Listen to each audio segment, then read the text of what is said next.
Okay, we are live. Welcome back to the channel, everybody, and an interesting show tonight because one of the main targets for Manchester United, the deal for Man Ugarte to come from PSG to join our club, does look to be at an impasse. It looks to be at a position where the deal is not going to be done. PSG will not budge on their price. They have just signed João Neves and they want to recoup that money in the terms of a Manuel Ugarte sale. As a result of this, Manchester United have decided that they're going to look elsewhere. We're going to look at other midfield targets, and we're going to look at two of them in some depth tonight. That, of course, is Youssouf Fofana, who we have been talking about for a while. What's a potential deal on the cards for him to join AC Milan? Then all of a sudden, United got involved in the mix, and the prices over doubled from Monaco's original asking point. Additionally, a player we were linked to for a while once is Sander Berge, and he does look to be a player that potentially we're looking at, and that feels like a data-led signing because last season he played for Sheffield United in the Premier League. He is a Burnley player. It's one of these stories I'm not too sure about the legitimacy of, but he might be on a list. It feels like a data-led signing.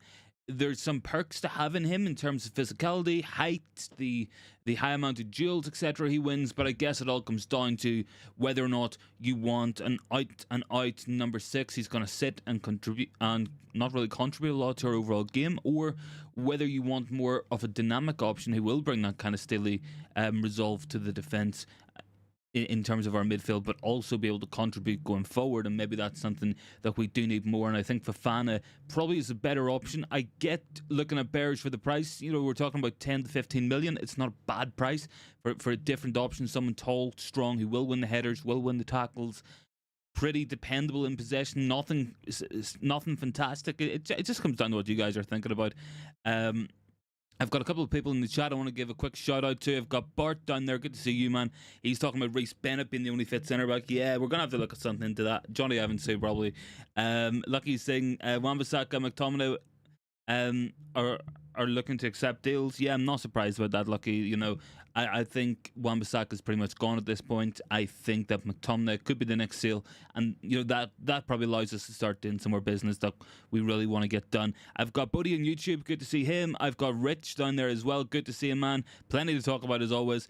Ammons is down there. Who do you prefer, Berge or Fofana? I prefer Fofana. I think Fofana is a better player than Sander Berge. But Joe, I would get it if we went for both, because you would probably get both players for the same amount or less than you would have paid for Ugarte, and we don't seem to be willing to pay over around £40 million for Ugarte. So I totally get it. I think you can get both deals done for those players for that kind of price. So that's pretty interesting. Rich is looking forward to parts.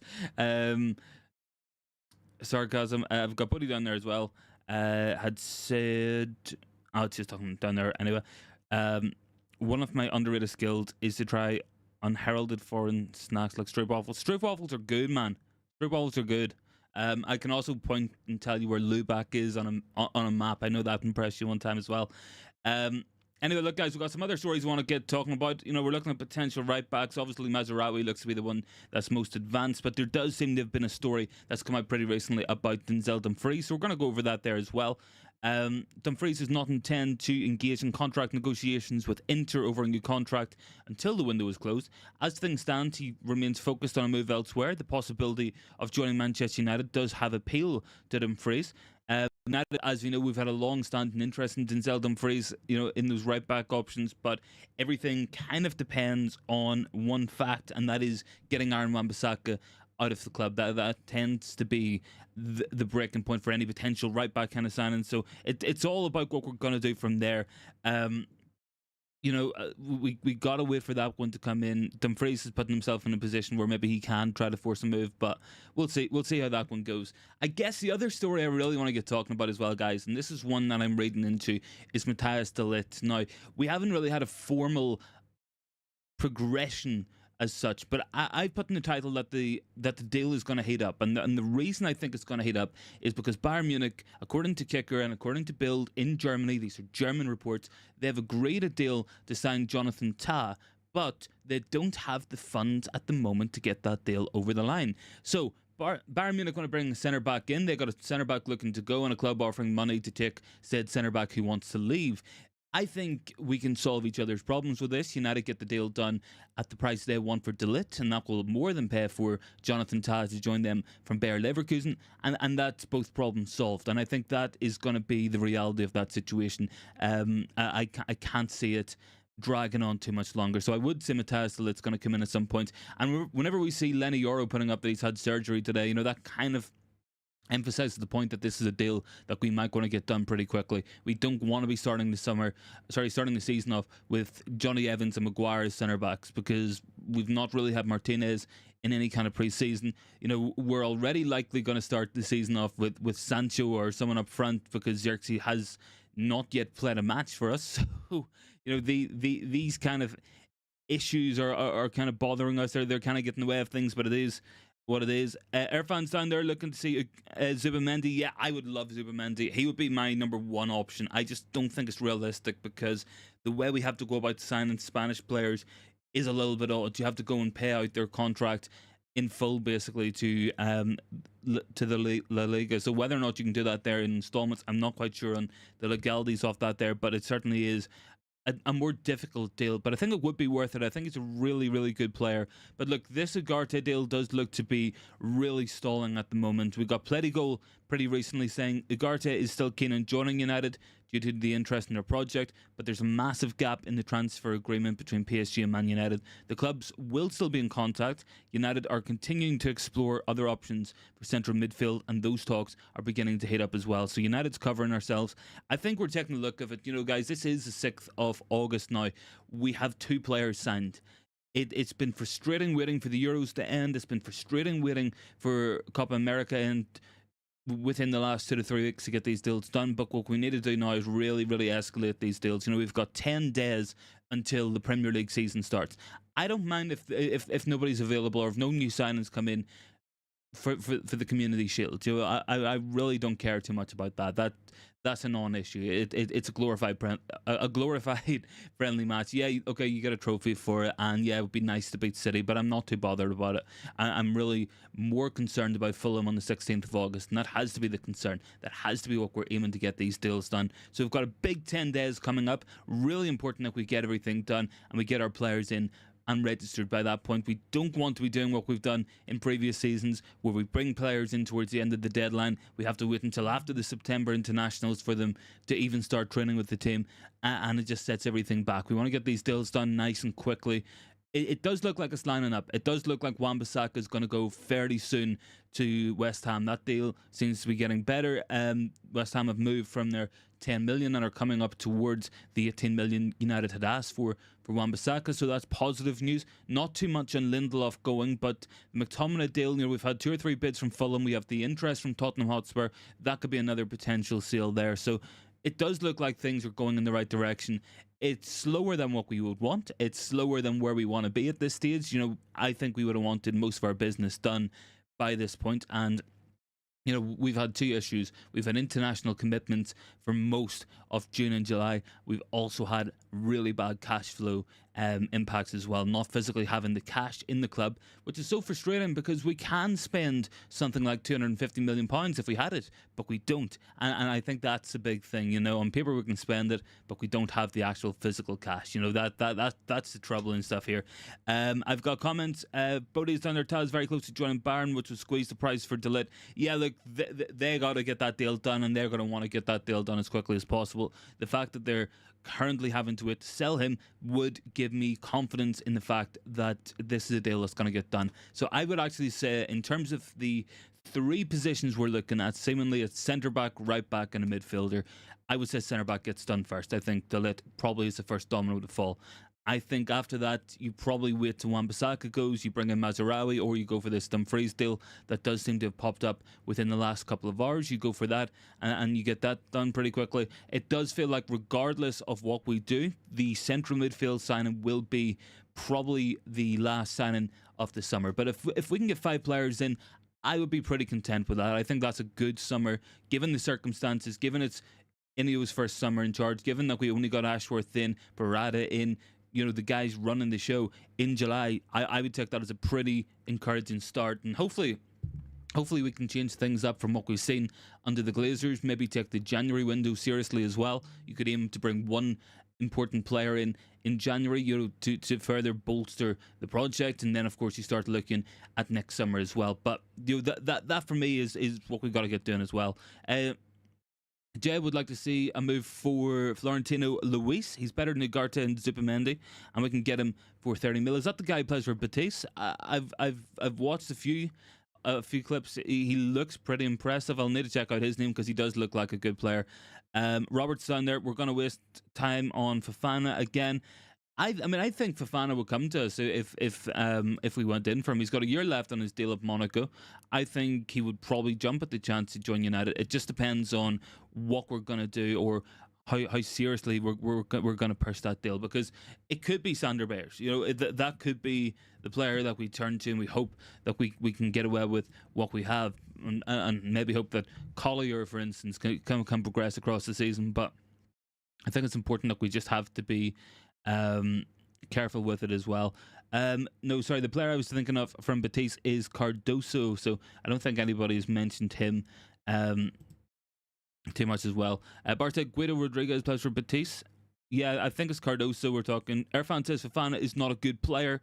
Bart said, I think Lopetegui looks on course to have a blistering start for West Ham. Some really shrewd signings, talented squad, and a favourable fixture list, but sustainability issues remain. Yeah, I think that's what it comes down to. On paper it looks like a good start. On paper it looks like a good move. It just might take a while to get to that point. Irfan is happy about the transfers, and he wants a £1 billion transfer market. I would love a £1 billion transfer market. I just don't think we're going to get it. I don't think we got the cash for that, unfortunately. As much as we would love it, as much as I would love United to go out there and spend £1 billion in one window and just fix everything in the team, it's probably just not going to happen. Not at the minute. But Bart said Zubimendi is the exact Pankea to United's midfield goals. I think he's maybe part of the solution, but the other has to be a ball winning out of possession monster. It just depends on what we're going to do, because you would imagine a higher line would probably negate some of that there. I think in terms of aerials, he's pretty good at winning his headers. His in possession work could be really good at getting United through the thirds. We're still not great at it. We can get it in the first phase, but then it's whenever it comes to actually taking the ball from defence to midfield, getting it into attack, we're pretty slow at that. And I think Zubimendi would really, really excel doing that kind of role for us. I've seen a couple say he's like Rodri light, but we'll find out. I don't think that deal happens, by the way. That's more speculation on my part. I think that's more the best point scenario for me. Bart said Berge is Premier League proven and does well in the Championship. It depends on what we really want. If we want an out-and-out sitting player who's going to win a lot of duels, keep it simple in midfield, and allow the likes of Manu and Bruno to have that security behind them to go out and start to play, then yeah, look, you could probably do worse than Bears. He's 6'5", wins all his headers, he wins a lot of ground duels, doesn't get dribbled past a lot. It's probably a data-led signing. I feel like this is United looking at the actual data for what we're looking at, and for me, I reckon that's probably going to be winning the aerial duels. 6'5", he should be more than capable of winning his headers. It'll be winning ground duels. Again, he's pretty solid in that regard. It'll be covering space. He does have a good stride on him, obviously, so I would imagine he can do that as well. And then I guess you want to start looking at some of the other maybe more obscure stats. How many times is this guy getting dribbled past? I feel like that's going to be key for our midfield in terms of what we're looking to do with it, because we've seen it so many times last season, guys, where other players from opposition teams, they basically run through the middle of our pitch. There's no opposition to them. They just run up the pitch into space and they dribble past either like Casemiro or Amrabat or whoever was trying to hold. Hopefully, if you're playing a double pivot, that does mean that you'll negate some of that.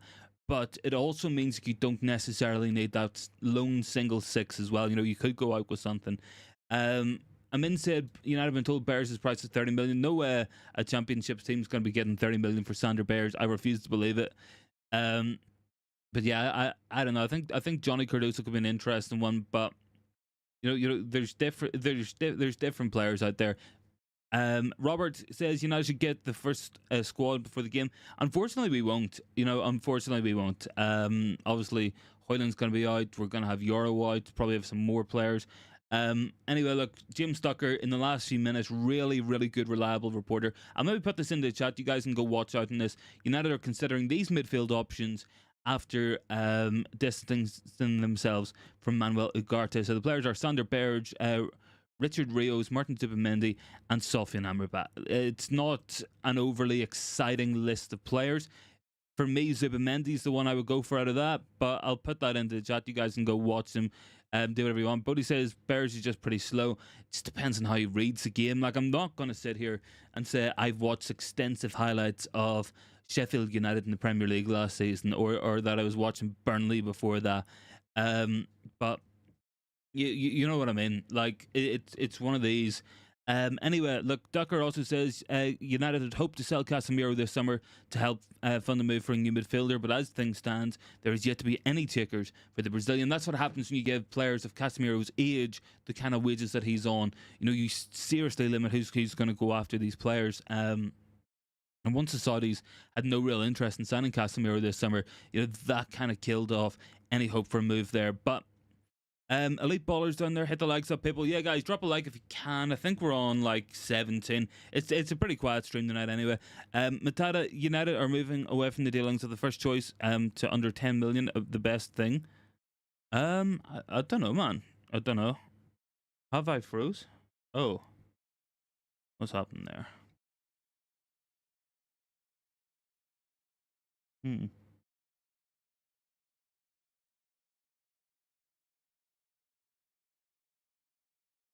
I don't know what's happened there, guys. I think maybe my streaming software's like died or something.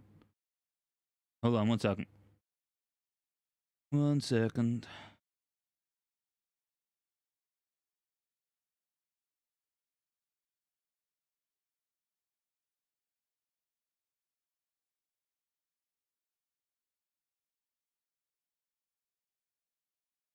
One second, guys.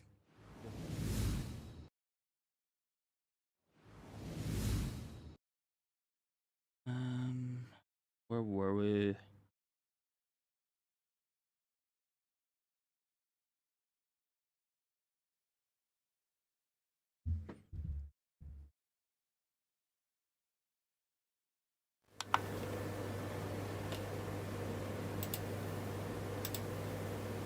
Okay, I think we're back. Yeah, there we go. We're back. All good. Yeah, my cam did freeze. I don't know what happened there. I think I maybe knocked I knocked my cam link out or something. 1 second. Great, now family photos are fucking coming up. There we go, we're back. Hey Pesto Alakazam, we are back. There we go, we're back. We're all good. Anyway, look guys, as I was saying there just before, I was rudely interrupted by my camera deciding to freeze and just hit me there. Casemiro not getting sold has been a big issue for us this summer, and you know it's kind of symbolic of a wider issue at the club. You know, whenever we have players in such high wages, we just can't move them on.